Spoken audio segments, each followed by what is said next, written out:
Hey there, treasure hunt fans. Your old pal Big D back here with another Star Trek Discovery episode update. This week's episode was episode 13, which titled was What's Past is Prologue, and this is now a continuation of the story we got last week, where all of a sudden we found out that Lorca is, and if you haven't seen it yet, this is going to be a big spoiler, Lorca is from the Mirror Universe. So this is a continuation of that story, and wow, just another amazing show. I say this every episode. Literally say this every episode that like it gets better and better and better and better. And every time I think, okay, there's no way they're gonna top this, guess what? They top it again. This episode tops it again. Now, why it topped it for me, at least for the most part, is because what happened at the end of the episode, which I did not see coming. Just like the Lorca thing, I didn't see coming. I didn't see this last thing at the end of the episode. I didn't see that coming either. And before I go over any more of the episode, again, there are spoilers. I'm going to talk about the episode. So if you don't want spoilers, please, watch the episode. So in this episode, Lorca is out. Lorca now is freeing all of his followers, and he has taken over the Emperor's ship, Emperor Giorgio's ship. So she's on her own. She tried a couple times to send some people out, but basically he took out her whole entire crew. She had nobody left, and she went into hiding. Well, Berman at the same time had to go into hiding too, because Lorca, of course, wants her. He wants her to be by his side. He had the relationship, and you learn in this episode just how important a relationship the Mirror Burnham and Lorca had. They were very, very, very close. And so he wants that again. So he's struggling to get that. And he sent people out looking for her. But, he's like, don't hurt her, just bring her back. And she, remember the last episode, the USS Discovery is warping there because supposedly, originally, the Emperor was going to help our crew get home. Well, Burnham needed to warn the crew of the Discovery, needed to warn them that what was going to happen, so they didn't just fly into a trap. So she was able to wire through communication system through one of the Jeffries tubes, able to contact Saru and let him know what was actually going on, which was a big revelation, because you think at that point, Saru, being who he is and the type of species that he comes from, is a very scared species, and you think, oh boy, they're all in trouble. But man, he stepped it up. He straight up stepped it up. He had one of the most inspirational speeches in all of Star Trek when he rallied the crew together, saying, this is not Lorca's ship, this is our ship, we will succeed. And it was a really uplifting moment. You just saw all this passion, and you saw the crew finally come together as a group and work together as a group. So so that happens. So she managed to get Discovery. She ends up finding Emperor Giorgio. Of course, she was hiding. She found her. They had a discussion. They come up with a plan to try to take Lorca out, and they kick off that plan. And basically what she does is Berman takes Giorgio and brings her into the throne room where Lorca is with his minions at this point, and acting like he's giving her up. And then their plan goes into effect, where Burnham says that save my crew and I'll stay with you. So, of course, Lorca agrees to that and goes ahead and says, okay, I'm going to do that. Now, darn well he wasn't going to do that. He wants the Discovery because he killed the evil Stamets, the Mirror Stamets, about 20 minutes into the episode. He basically just took him right out. So he needs that ship. He needs that spore drive. Meanwhile, the spores themselves are all dying, and the Stamets on Discovery is trying to figure out a way for them to get back, and they come up with this grand plan. They have to destroy, apparently, the Emperor's ship had this big globe in the middle of it that was drawing the spore power out of this planet. So they figure if they destroy that, it'll help the spores come back, and maybe they can jump back to their reality. So Berman plan is going to effect.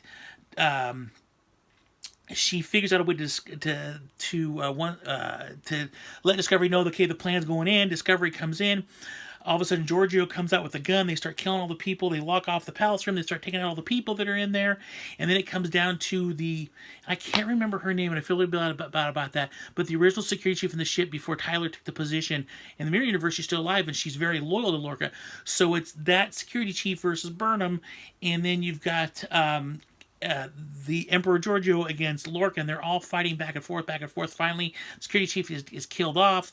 And basically here it comes. They kill Lorca. They actually kill Lorca. Stab him. He's dead. Lorca is gone. And that's it. Lorca is dead. The captain of the USS Discovery, the 1 million years and all that's gone through so far, is dead.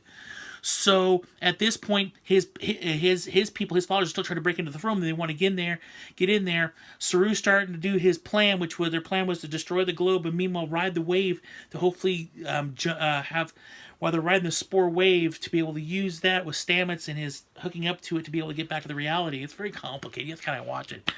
But so the plan goes into effect, and Giorgio looks at Berman and says, "Get out of here. I'm a disgraced emperor. I've been taken over. I can't live like this anymore. So I will fight them back. I'll hold them back, and I will die while doing this. Get out of here." So as Berman's beaming out, she goes and grabs the emperor, and they both beam on the ship, which I can only imagine how that's going to go down. So they destroy the globe. The big ship blows up. They ride the wave, and bam, they're back in their reality. They got back. They made it back. They've done it. So it was kind of funny watching Stamets too, because there's all these threads for, I guess, all the different realities. He was having a hard time at first, and he had to really focus to figure out which thread to take to get back to the reality. They get back to the reality. The first thing they do is, of course, you got to contact Starfleet. What's going on, Starfleet? We're here. We're okay.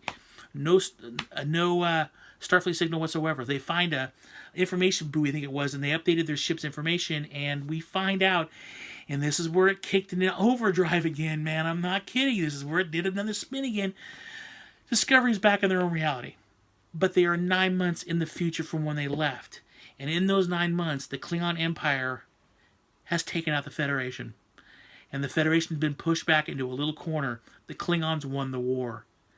Which was like, just boom. What? The Klingons won the war. Unflippin' believable. And so that's where we're left off, is they figure this out, and it's just like, of course, they go, dun, dun, dun, episode over, and you're like, what? Awesome. Just unbelievable. I can't believe they did this. I thought for sure they'd get back to the reality and we'd figure out where the other Lorca was, or they would do something like that. I did not know they would throw a curveball like this. The Klingon Empire has won.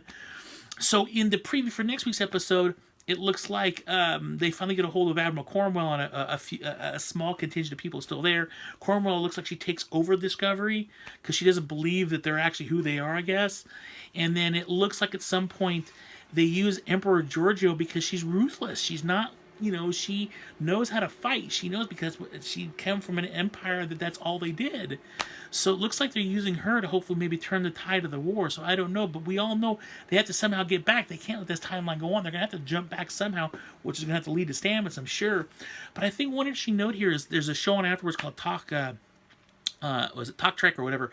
And on that show, they had the producer there and a couple of actors. Jason Isaacs, of course, was there, and they were talking about the fact that the reason why they did these first 13 episodes this way was instead of in the Next Generation, original series, stuff like that. In the first episode of the series, the crew comes together, they meld together, and there they go. They're good to go. They go off. They wanted to more show. The reason why they did what they did, more or less, and I'm seeing what they're going with, was they wanted to show the evolution of the crew and how the crew came together. So instead of spending one episode, they spent almost the entire season getting you to learn some of these characters and getting them to all get together and coming from different backgrounds, coming together, which I think is really cool. So what I think is going to happen, and I'm going to say it here, and if I'm wrong, I will admit to it, is that what I think is going to happen is Saru is going to be the captain of the Discovery. I think Saru was always going to be the captain of the Discovery. Lorca was just a placeholder so they could get this whole story arc to go on and get this crew together. And I think Berman is going to be the commander of the ship. And why do I believe this? The first biggest thing is, remember when they launched this series, they talked about this series, it was the first series that wasn't going to focus on the captain, it was going to focus on the first officer. She's the first officer. She's the main focus of the show. So I really think at this point that either when they jump back in time to go back, they get to a point where she's able to stop the war altogether and not have that happen. Or because of all of her harrowing actions, all the things she did, she saved the crew a couple of times just on this mission alone. And what else she's done that maybe they kind of overlooked that, or I don't know. It's this show does so many twists and turns. They could do God knows what, but I really think that's how it's going to end up happening. Is you got the crew set now, but Saru does not have a first officer because he was the first officer. He gets promoted to captain. He needs a first officer, and I totally think it's going to be her. And I think they would work really well together because there's going to be part of him it's going to have a long time to really still trust her because he'll remember what happened, and I don't know. Giorgio's back in this realm again. I don't even know what they're going to do with her. So there's a lot of stuff they got to answer. There's only 2 more episodes left, so. I can only imagine what's going to happen. But man, another great episode. This is why I love Star Trek. Star Trek gives you so many amazing stories and so many cool characters to watch, and just it's just limitless what they do, and it's just I love this, and I love this new show. This new show has exceeded my expectations.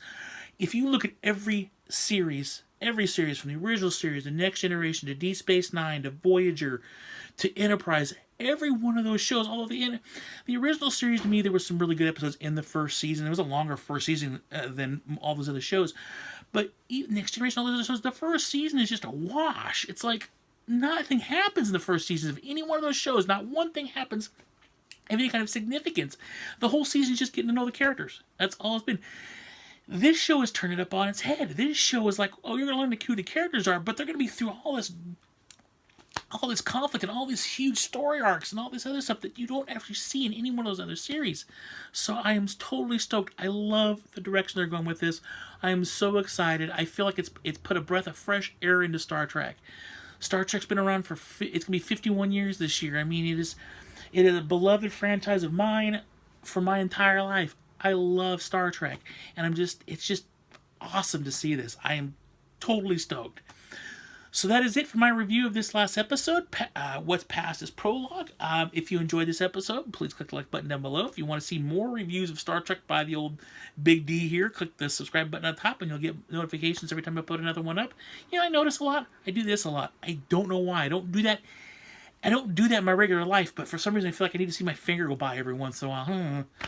But that is it. Thank you all for watching. You guys are all awesome, amazing. From the bottom of my heart, I do appreciate. Thank you so much for watching not only watch my episodes, but liking them and sharing them. It means a lot. It really does. It makes all this worthwhile. So that is it. Everybody take care. Have a good week. And always remember, live long and prosper. Watch Star Trek.